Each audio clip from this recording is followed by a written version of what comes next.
Graça e paz, meus irmãos. Vamos abrir a palavra de Deus do livro do profeta Abacuque, capítulo 3. Abacuque, profeta menor do Antigo Testamento, contemporâneo de Jeremias. Abacuque, que profetizou para Judá antes da invasão babilônica, no século 6 antes de Cristo. Abacuque, capítulo 3, a partir do verso 17. Meditaremos hoje na oração de Abacuque, nesse cântico, esse salmo de louvor a Deus, escrito pelo profeta. Ouçamos com santo temor e reverência a palavra de Deus. Ainda que a figueira não floresça, nem haja fruto na vide, o produto da oliveira minta, e os campos não produzam mantimento, e as ovelhas sejam arrebatadas do aprisco, e nos currais não haja gado. Todavia eu me alegro no Senhor, exulto no Deus da minha salvação. O Senhor Deus é a minha fortaleza, e faz os meus pés como os da corça, e me faz andar altaneiramente. Ao mestre de canto, para instrumentos de corda, oremos ao Senhor. Maravilhoso, eterno e soberano Senhor, Deus onipotente, onipresente, onisciente, rico em compaixão e graça.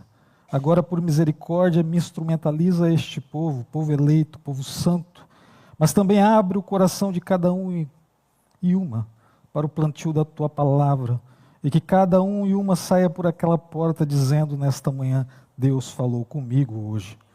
Pai, eu te peço essas coisas e lhe agradeço em Cristo Jesus, em nome de quem oro. Amém. Irmãos amados, o mesmo profeta que termina sua profecia exultando, apesar das circunstâncias, o mesmo profeta que decidiu se alegrar, ainda que a figueira não florescesse, o mesmo profeta cujo Deus era sua fortaleza, começa a sua profecia de uma forma diferente, num outro tom, sob profunda perplexidade e pasmo diante de Deus. Um Deus que era indiferente ao clamor de um justo, mas Abacuque estava a confrontar um Deus que permitia que um justo fosse estraçalhado, humilhado, perseguido pelo ímpio. Abacuque abre sua profecia que mais se parece um diálogo franco e visceral com Deus, com um tom, se não de murmuração, de profunda revolta, de indignação, como alguém que quer colocar Deus contra a parede. Abacuque, ao invés de pregar ao povo sobre Deus, faz justamente o inverso. Decide pregar a Deus sobre as dores e o sofrimento de um povo que, embora pecador, é, na cabeça do profeta, ainda menos mal do que os seus inimigos. E por isso deveria ser socorrido por Deus. É contra Deus e não ao povo que Abacuque dirige o que tem a dizer. Até quando? Diz o profeta a Deus. A sentença de Abacuque, a primeira palavra da sua profecia, cuja tradução literal é peso, carga, fardo, é algo que o Abacuque, inspirado por Deus, vai lançar em oração contra o próprio Deus. Abacuque parte então para uma luta contra Deus. É, portanto, o abraço da luta com Deus, que seu nome, literalmente, abraço, Abacuque, quer indicar. Diz o verso 2, até quando, Senhor, clamarei eu e tu não me escutarás? Gritar-te-ei violência e não salvarás. Porque o Senhor está usando alguém pior que eu para me castigar. Porque o Senhor exalta o homem maligno em prejuízo do justo.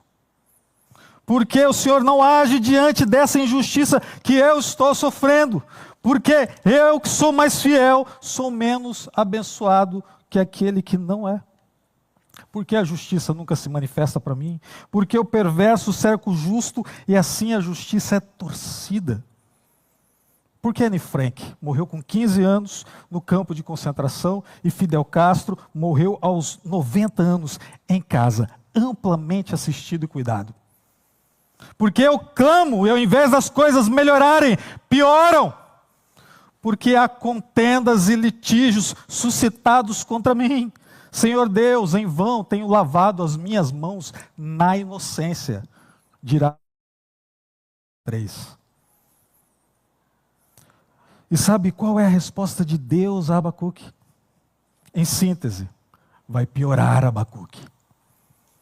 Eu trarei os caldeus, nação amarga e impetuosa, que marcha pela largura da terra para apoderar-se de moradas que não são suas. Eles são pavorosos e terríveis, mas eis, escreve aí, Abacuque, em letras garrafais, para que seja lido até por quem passa correndo. Eis o soberbo, será destruído, mas o justo viverá pela fé. O soberbo, o ímpio que prospera, o juiz iníquo, o caluniador, nenhum deles vai prevalecer, porque a terra se encherá da glória do Senhor, como as águas enchem o mar. Todos eles serão destruídos, mas o meu povo, diz o Senhor, o meu povo será purificado, o meu povo será restaurado, porque o justo viverá pela sua fé. Enquanto o soberbo é destruído pelo seu pecado, o justo viverá pela sua fé. Louvado seja o nome do Senhor. O livro de Abacuque é, por assim dizer, uma espécie de diário de oração do profeta. De alguém que se expõe diante de Deus com toda sinceridade e franqueza. A profecia que chega até nós é assim o caderno onde ele desabafa e Deus o responde. Abacuque encarna, portanto, nossas crises mais profundas. E com isso nos ajuda a lidar com problemas que nos afligem no dia a dia. Perseguições, injustiças sofridas, e a vitória, lembre-se disso, que Deus nos dá sempre, porque o nosso Deus não conhece a derrota. O livro de Abacuque é um manual sobre como atravessar o cativeiro com fé. É sobre como viver a partir das lições que Abacuque extraiu desse seu abraço combativo com Deus. Ou seja, em primeiro lugar, que o justo viverá pela fé. Em segundo lugar, que no meio do fogo alto do caos, a nossa oração deverá ser: na tua ira, Senhor, lembra-te da misericórdia e aviva a sua igreja no decorrer dessa luta. A justiça, portanto, não virá do judiciário, dos governos, da polícia ou dos homens, mas da fé. Durante a injustiça, clame ao Senhor: Deus meu, tempera a sua ira com misericórdia, aviva o seu povo. Com esses postulados em mente, é que irei meditar daqui para frente, agora com mais vagar, nos 3 capítulos da profecia de Abacuque. Leamos o verso 3 e 4 do primeiro capítulo. Por que me mostras a iniquidade e me fazes ver a opressão? Diz Abacuque a Deus. Pois a destruição e a violência estão diante de mim. Há contendas e o litígio se suscita. Por esta causa a lei se afrouxa e a justiça nunca se manifesta. Porque o perverso cerca o justo. A justiça, sim, é torcida. Esse texto que acabamos de ler, embora fale do Brasil contemporâneo, se refere contudo ao século 7 a.C. É a Judá que Abacuque se refere de forma imediata, mas é a nós, hoje, que Deus continua a falar enquanto vivemos em meio a tudo que o profeta descreveu naquela época. Opressão, violência, em um ambiente onde a justiça é torcida, consequência inexorável do juízo de Deus. Pois onde há pecado, não se enganem, há juízo da parte de Deus. E onde há injustiça, esta não se deixa de ser vindicada, isto é, vingada por Deus. Deus não deixa que seu povo peque em paz, de forma que o corrige para o restaurar, portanto, para a vida. Assim como Deus não se deixa escarnecer pelo ímpio pecador, que sofrerá juízo severo, mas não para a vida, e sim para a morte. Pensar em termos da providência de Deus, guiando a história, nos permite entender que ainda que Abacuque tivesse vivido a reforma e a piedade do rei Josias quando era jovem, bem moço, agora como homem adulto, formado, poderá compreender o declínio e a corrupção em que Judá se encontrava sobre o reinado de Jeoaquim, que é o período em que ele escreve sua profecia. E o que a doutrina da providência pode nos ensinar aqui? Preste muita atenção, que há uma infinidade de causas e consequências em concurso perfeito com a soberania de Deus e que se desdobra ao longo do tempo, impactando ações que sequer imaginamos, irmãos. Quando o povo se afasta de Deus, por exemplo, Deus pode levantar um rei mau para castigar o povo. Pensar em doutrina da providência nessas horas nos permite entender que os efeitos danosos, por exemplo, de um rei Manassés e Amon, reis infames que instituíram o sacrifício de crianças em Judá, perduraram, portanto, ao longo de anos, de gerações, e demandam por consequência causal direta e justiça retributiva de Deus a vara do seu castigo.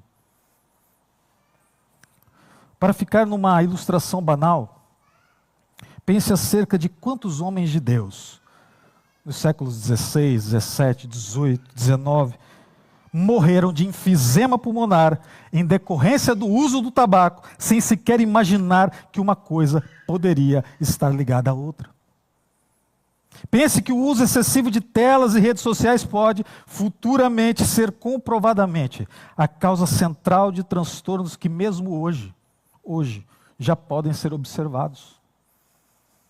Precisamos pensar os acontecimentos que nos afrontam em termos de eternidade, irmãos.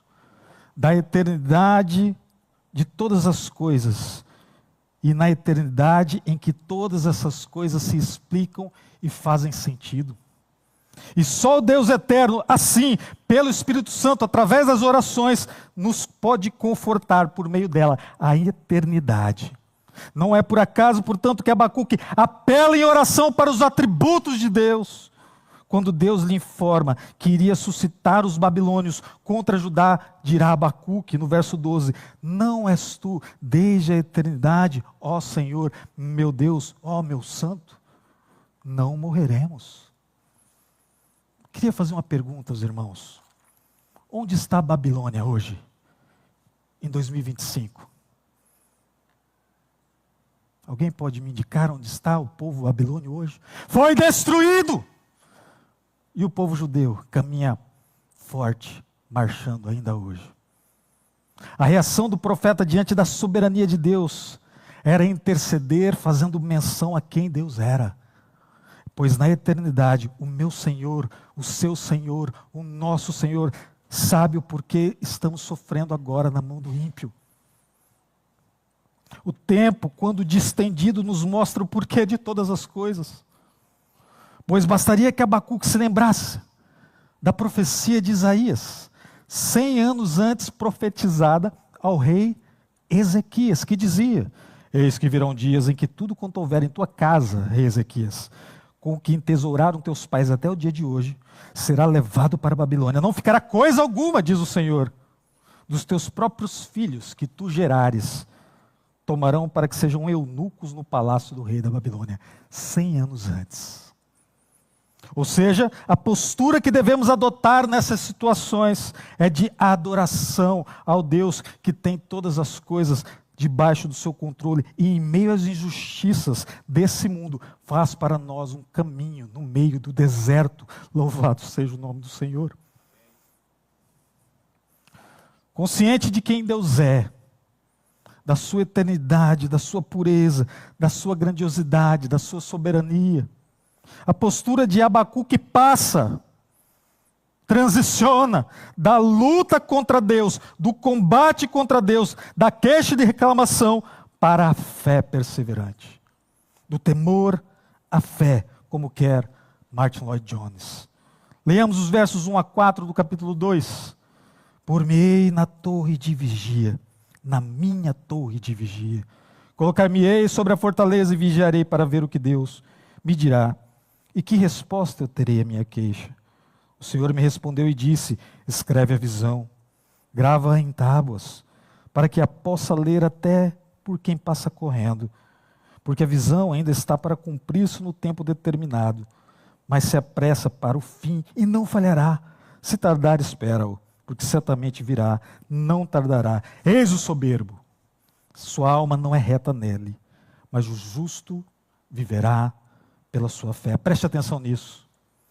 Quando Deus levantar um caldeu para te afrontar, desses pavorosos e terríveis caldeus, desses amargos e impetuosos, você vai fazer exatamente o seguinte: em primeiro lugar, vai levar a sua perplexidade, a sua reclamação, a sua queixa para Deus. Vai rasgar o seu coração perante Ele. Em suma, você vai para a torre de vigia, irmão. Você vai para a torre de vigia, irmã. Vai deixar o problema lá embaixo e vai subir em oração à torre de vigia. E nessa atitude de espera ativa, orante e silenciosa, Deus irá falar ao seu coração exatamente o que disse Abacuque. E uma vez mais, através de mim nessa manhã, você viverá pela fé. Ou seja, não basta simplesmente lançar o fardo sobre Deus e ficar com Ele. Temos que ir além e termos assim uma esperativa vigilante em Deus. E se tardar, espera-o, porque certamente virá, não tardará. É promessa do Senhor, ou existe Babilônia hoje para contar a história? Nessas horas de perseguição, de injustiça, o problema que você está a atravessar deve ser confiado a Deus. Pois uma vez que levamos os nossos problemas a Deus, devemos construir, através da intimidade com Deus, essa torre bem alta, para que os problemas fiquem lá embaixo e você se fixe exclusivamente na contemplação amorosa de Deus. Quantos entenderam o que eu estou dizendo? Digam glória a Deus. O que Abacuque está dizendo, irmãos, é o seguinte: eu vou sair desse rame-rame, dessa confusão, dessa mesquinharia, dessa guerra brutal, e eu vou para o alto, pensar nas coisas do alto, viver a vida com os olhos do meu Salvador, até que Ele destrua o ímpio, porque a vingança pertence ao Senhor.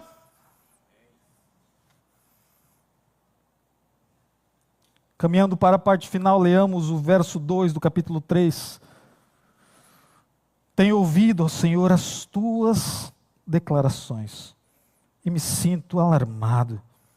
Aviva a tua obra, ó Senhor, no decorrer dos anos, e no decurso dos anos faze-a conhecida. Na tua ira, lembra-te da misericórdia. Note o irmão aqui que, ao meditar sobre a pessoa de Deus, Abacuque recobrou o ânimo e começa imediatamente a cantar um hino de louvor ao Senhor. Hernandes Dias Lopes, comentando esse verso, irá dizer o seguinte, abre aspas: quando os recursos da terra acabam, os celeiros do céu continuam abarrotados. Quando a força do braço humano entra em colapso, o braço onipotente de Deus sai em defesa do seu povo. Fim de citação. A fé em Deus, assim, não é uma fuga covarde dos problemas, mas a única maneira sensata, racional, sábia de enfrentá-los vitoriosamente. Em resumo, quando a tribulação nos oprime, precisamos olhar para o alto. Quando Abacuque subiu à torre de vigia, ele em primeiro lugar ouviu Deus e depois falou com Deus. Quando Abacuque subiu à torre de vigia, ele sabia, irmãos, que se olhasse para baixo ele ficaria desolado. Contudo, se olhasse para o alto, encontraria a vitória em nome de Jesus. Isaltino Gomes, outro teólogo, comenta esse mesmo verso que lemos, afirmando o seguinte, abre aspas: o fato de Abacuque ter ouvido a palavra de Deus lhe trouxe segurança. E é por essa razão que precisamos ouvir a palavra divina, quer por meio do estudo pessoal das Escrituras, quer por meio da nossa participação nos cultos, ouvindo mensagens sempre bíblicas, pois a palavra de Deus, quando ouvida com sinceridade, produz em nós uma visão muito mais clara de quem é Deus e de como Ele age, além de nos proporcionar segurança. Fim de citação. Abacuque ouve e Abacuque ora. A palavra de Deus assim produz em nós dependência de Deus. A voz de Deus nos coloca, portanto, de joelhos, e por si só, qualquer perseguição, se faz isso, já valeu a pena, porque está a nos purificar, a nos restaurar e a nos preparar para coisas maiores e melhores. O profeta Abacuque, dessa forma, ao compor esse cântico, esse louvor, esse salmo, ele ensina 3 elementos indispensáveis para atravessarmos qualquer cativeiro, como numa espécie de caminhada progressiva, íngreme, até essa torre bem alta, que vai da auto-humilhação até a exaltação de Deus. Primeiro, portanto, está a humilhação perante Deus. Humilhai-vos perante Deus. Ou seja, Abacuque não ousa a partir daí questionar mais Deus. Não questiona mais Deus acerca do seu silêncio, da sua inação, dos seus métodos. Ele nem mesmo pede a Deus a suspensão da disciplina de Judá, veja só. Ele está tão extasiado pela glória de Deus, pela vida unitiva com Deus, que pode apenas se curvar diante do Senhor para adorá-lo. A revelação de Deus, portanto, nos leva à humilhação que agrada a Deus. Lembre-se, quando Moisés contemplou o Senhor na sarça, ele tremeu de temor. Quando Isaías viu o Senhor assentado num alto e sublime trono, ele disse: ai de mim, estou perdido. Quando João viu Cristo ressurreto na ilha de Patmos, caiu aos seus pés como morto. Ninguém pode ver o Senhor na sua glória e permanecer o mesmo. Quem conhece a Deus e ouve com temor a sua palavra, jamais o colocará contra a parede. Martin Lloyd-Jones, comentando esse texto, diz que agora Abacuque está interessado exclusivamente em Deus e nada mais. Além de se humilhar perante Deus, a segunda atitude é adorá-lo nesses momentos. Pois da revelação de Deus, Abacuque ficou alarmado, não agora com as circunstâncias ao seu redor, mas com a grandeza da revelação que Deus acabara de lhe proporcionar. E a essa altura vale dizer mais uma vez, que devemos aprender a ver Deus em seu santo templo, acima do fluxo da história, pois na presença divina, a única coisa que se destaca é a natureza santa de Deus, e o nosso próprio pecado a nos envergonhar. Humilhemos-nos com reverência e seguidamente o adoremos. É a lição de Abacuque no capítulo 3. Por fim, Abacuque faz uma petição. Curiosamente, essa petição não é por livramento. E esse pedido não é, acredite você, por livramento. Ele tira seu foco da queixa e o coloca em Deus. Ele não pensa mais no ímpio, que açoita o seu povo. Não pede livramento do sofrimento. Abacuque ora para que Deus mude o seu plano. Não. O peso do profeta, o fardo que ele carrega agora, era a preocupação pela causa, pela obra de Deus. Seu grande apelo agora era que Deus avivasse sua obra no decorrer dos anos, em meio àquela luta difícil pela qual ele passava. Aviva, Senhor, no decorrer dos anos a tua obra. É o clamor do profeta em meio ao cativeiro. Para concluir, é possível dizer que a principal descoberta de Abacuque, nesse salmo que ele compõe no capítulo 3, foi, por assim dizer, doutrinária. A principal descoberta de Abacuque para nós hoje foi a doutrina da providência de Deus, guarde isso. Doutrina que diz respeito ao governo de Deus sobre toda a criação. Inclusive os detalhes mínimos de nossa vida, mesmo quando não enxergamos um bom propósito imediato para algo ruim que nos acontece. Ou seja, Deus não só controla fenômenos da natureza, irmãos, mas Ele controla seres humanos, dirigindo inclusive suas livres escolhas. E esse controle impressionante, longe de despertar incômodo e indignação de nossa parte, deve despertar louvor, como despertou em Abacuque. O Deus das Escrituras não é um Deus que intervém apenas em certos momentos da história. Ele é o Deus que age em toda a história, sempre a conduzindo conforme o seu propósito.